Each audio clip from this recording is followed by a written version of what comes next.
Bretzelberg in 2043 was still under the control of its Varcadian rulers and its ruling party led by the evil General Robert. In a small apartment on the south side of its capital city, an old man working for the Bretzelberg resistance was deciding on how to go about the underground movement's next steps. He was Dr. Heinz Fink.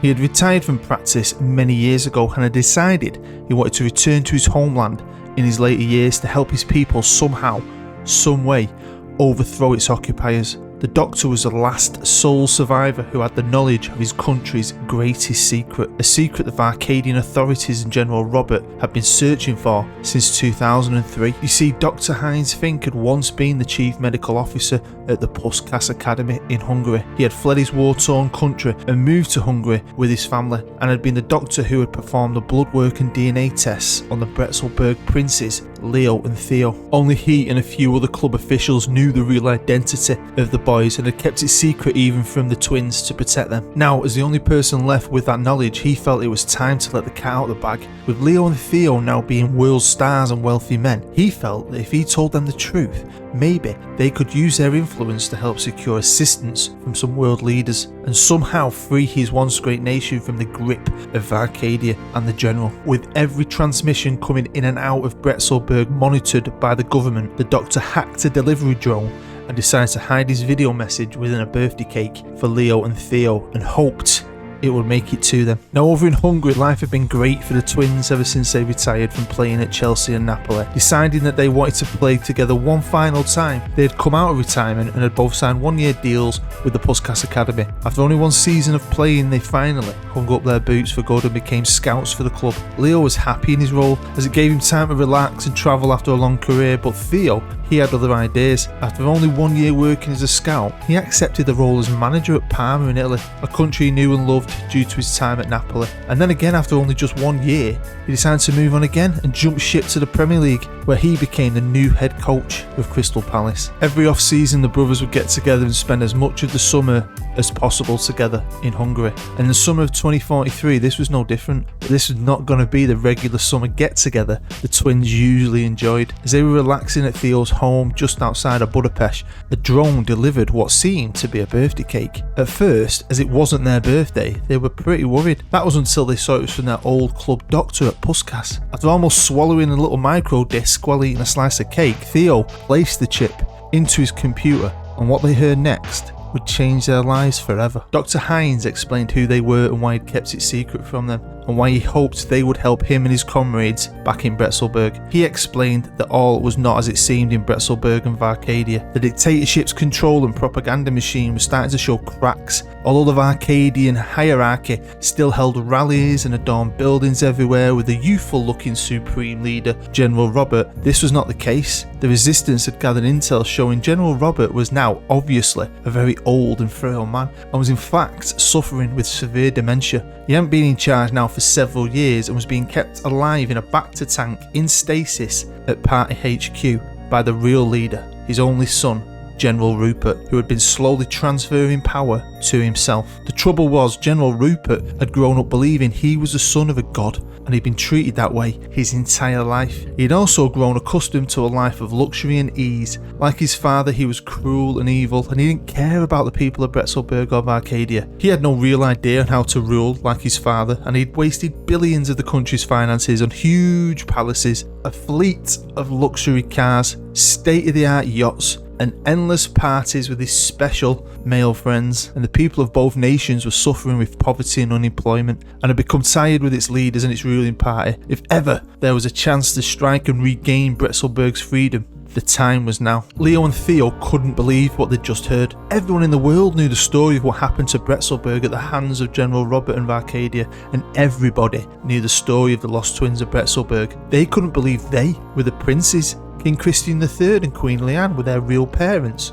After a few drinks and the initial shock of it all wore off, the two brothers decided that they had to do something, and that this was their duty to do everything in their power to help Bretzelberg and to avenge the death of their real parents. After making a few calls to their agents, the twins set off on a whistle-stop tour of some of the world's most powerful leaders to hopefully gather some support. Firstly, they travelled to Washington DC, USA to meet President John Griffiths. The president was more than happy to help, stating that the US would help put together a task force with its allies to invade Bretzelberg and supply it with 5 squadrons of his country's finest fighter jets. He also saw it as a great PR stunt, as his popularity was flagging in the ratings and he needed a boost in the polls with an election coming up soon. Next, they headed across the pond to London in the UK to meet with the Prime Minister, Katie Jackson. The PM was more than happy to help due to her grandfather being from Bretzelberg. Several of her relatives had died in the Varcadian invasion, so she committed several regiments of soldiers, including a squad of the UK's finest SAS troops, to help the new coalition task force. The last stop for the brothers was to Paris, France, where they met President Managerial. The president was more than happy to help and supply the task force with tanks and artillery due to his hatred of the general and his regime. He had been a long-time champion for Bretzelberg's cause at the UN and was finally happy some action was being taken. The invasion and liberation of Bretzelberg would be fast and decisive, lasting only 2 months. General Robert had no idea it was coming, and his forces were unmotivated and underpaid, if paid at all. Most Varcadian soldiers had no desire to fight back and gave up instantly, laying down their weapons and surrendering. With Bretzelberg liberated, the leaders of the Varcadian ruling party had all but been killed or had fled the country. With the Bretzelberg Liberation Force approaching his palace, General Rupert knew his time was up, and to save his father's humiliation, had switched off his life support and burned his body. Unlike the great Queen Leanne once tried to make it to the border all those years ago with her babies in a car, he too was trying to make his escape the same way. Running like a rat, he was travelling with his 2 remaining elite guards in his vintage Rolls Royce to the border with Russia. Holding a glass of champagne, the general laughed with his guards that nobody will ever kill the son of the great supreme leader, General Robert, and as he sipped his drink and raised a toast of Arcadia's greatness and eventual return to power, the deluded general didn't see a Bretzelberg freedom fighter fly over his head, a jet that circled back around, locked onto his car and blew him and the last of his evil regime to hell. The people of both Bretzelberg and Varcadia joined together and rejoiced the end of the evil regime. There were parties in the streets of every city for several weeks. Varcadia's people decided that they would like free and fair elections for the very first time in the country's history, and President David Schmaber, an exiled former news reporter and voice against the regime, was sworn in with a unanimous vote. He promised to not only rebuild and heal his country for its people, but to rebuild its reputation throughout the world, and mainly with Bretzelberg. As for the people of Bretzelberg, they decided they wanted to return to a time when their country was one of the best places in the world to live. They were ecstatic that the lost princes had been found and voted to return to an absolute monarchy, with the eldest twin, Leo, being sworn in as King Leo I. But after only 1 day, Leo abdicated. He had no desire to rule a nation or to be a king. He just wanted to avenge his parents' death and bring peace to the nation of his birth. He felt the true king of Bretzelberg should be his twin brother, Theo. Theo had grown up in a wealthy family in Budapest and knew how to move in the circles of the elite. He was the kindest and truest person he knew, and he would make a fantastic leader and a great king. A delighted Theo agreed to his brother's wishes. He resigned from his role at Crystal Palace as manager and moved into another palace, the Royal Palace in Bretzelberg, where he was happily crowned King Theo I. King Theo declared peace with Varcadia and said he would work with President David to heal the years of hurt between the two nations. He also stated that as a former footballer, he would do everything in his power to rebuild the sport in his country, as he hoped it could bring some joy to its long-suffering people. He announced construction of a new national stadium would start straight away, and it would be named after his late father, King Christian III. As for Leo, he wanted to return to Hungary. He may have recently learned he was born in Bretzelberg, but he would always be Hungarian in his heart. He returned home expecting to resume his role as a scout for the Puskás Academy, but he had returned a hero and to a club that decided to part ways with its manager. They decided to offer Leo his first opportunity into management, an opportunity Leo grabbed with both hands. He'd always been a leader on the pitch and he felt he had what it took to lead and take this club onto the next level as a manager. This is where Leo wanted to be, in management at the Puskás Academy, with a whole new career ahead of him. So can Leo make his beloved Puskás the greatest club in Hungary? Where will his managerial career take him? Will he ever return to Bretzelberg? Well, we will find out in the story of Return of the Kings. Hello, I'm Bood and welcome to another story on my channel. This is Return of the Kings, the sequel to Fallen Kingdom. As always, thank you for your view. That is the most important thing. If you feel a bit generous, you can always hit the thumbs up. That's massive. Get involved in the comments. Become a patron if you really want to help me and my channel out. Or subscribe if you're new. And if you're new and it's the first story or video you've ever seen, I've made loads of stories over the years. There's a playlist down below, but this is a sequel, so you might not know what's going on really if you've got this far, but thank you for checking it out. Anyway, we're going to follow the managerial career of Leo, one of the twins, while his brother Theo is now a king. And I've never done that, taken a story from a young player all the way into management and onwards. Way too much for one video, so I'm pretty chuffed with this. Can't wait to see how it all works out. Got a couple of save files and so on. Now, quickly, the database isn't exactly the same because I never planned that far ahead. I thought Fallen Kingdom was going to be a one-off, but there was more story to tell, so I've used a few pre-game editor tricks to try and get it similar, but with one big difference. Bretzelberg is in this one. Got a little league and a cup and some teams and a country, a nation, a whole thing. So I'm very excited to see all that, and excited to see if Leo ever goes back there in some way. So should we find out? So we'll start here with the newly liberated nation of Bretzelberg, led by King Theo the First. Now, I've taken over Luxembourg, if you're wondering, and obviously I've been really busy this week, so I've changed what I could. I've not changed any of the logos of the teams because that'd take forever, but I've changed all the team names. So there's 16 teams in a league and they've got a cup. Nice and simple. But of course you can't just start a league way into the future with the editor. I don't think you can, and I haven't. So it's been going this whole time really, and it's developed into a great little league, which might be fun to play. I don't know, but I've changed a few things. You'll see the nicknames now. The Griffins, they speak Bretzelbergish. That's the official language, and of course they play at the King Christian III Stadium. But of course we're here to follow the story of former king for a day, Leo, who is now the manager of the Puskas Academy. You'll see his career is pretty much similar as it was originally. Went to Atletico Madrid for a few years, then he spent his entire career at Chelsea, but then he came out of retirement for one season to play together with his brothers at the Puskas Academy. Then he went on to be a scout with his brother, who then went on and had his own little managerial career. But now it's his turn to have a managerial career. But how's he going to do? Well, I made him a very loyal person, both as a player and a manager. And as a player, he was super loyal to Chelsea, spending 15 years there. Will he be that loyal as a manager though? We're going to have to wait and see, because this club needs some loyalty from a good young manager like Leo, because it looks like they've won one title, but then they've been here, there and everywhere in that league. So I was hoping he'd stay here and do something special, because he didn't really stay long as a player originally. He spent 1 year here in his later years, so I was well interested to see what he'd get up to. So if we go over his information, you'll see there's a few differences obviously, because I've had to run it again, so he might have different favoured personnel, but the main difference is he's now got other nationalities. Obviously English because he was there so long, but Bretzelbergonian, look at that. So he's took his passport with pride. But he's a Hungarian at heart, so I just want him to go on and do something special. I mean, I know a bit of it, the start. I've not been able to look at the end because I've not had time. It's been running till this morning, and I'll be honest with you, right now it's 5 AM. Oh God, I'm so tired. I'm trying to get this in before the kids wake up. So we've now jumped forward 10 years, and it is July 2054, and Leo is currently unemployed, because he's just been sacked. Now he is a good manager. I gave him great potential, the same potential I gave him as a player, so max 180. So he became a fantastic player. Will he become a fantastic manager? Well, he's had a bit of a career, and his loyalty don't look like it worked, and it looks like he's kind of maybe been taught a lesson. Now I'll be honest with you, I was pretty disappointed in him with this, because he didn't even spend a full season at Puskas. No.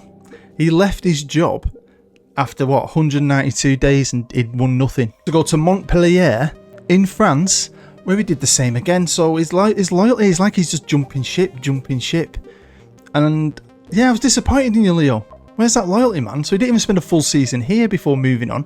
Then he arrived to Brighton in the Premier League, so fair enough. And he did kind of put some time in here, to be fair. Nearly 4 years. Didn't win anything. And then decided to move on again to Bretzelberg. So, that's cool. I've gone back to my nation of my birth, but I can see my brother all the time. I thought, you know what, it's a great league, some money in the league, he could do something here. But he didn't even stay here a year because, to be fair, a job came his way, you might have already seen, that you suppose, looking back at his career, he couldn't turn down. And of course that job was with Chelsea, the team he spent forever with. I mean, you wouldn't turn that down, would you, as a player? And he spent 4 years there. They gave him 4 years, which they probably would, you know, he means a lot to them, they mean a lot to him.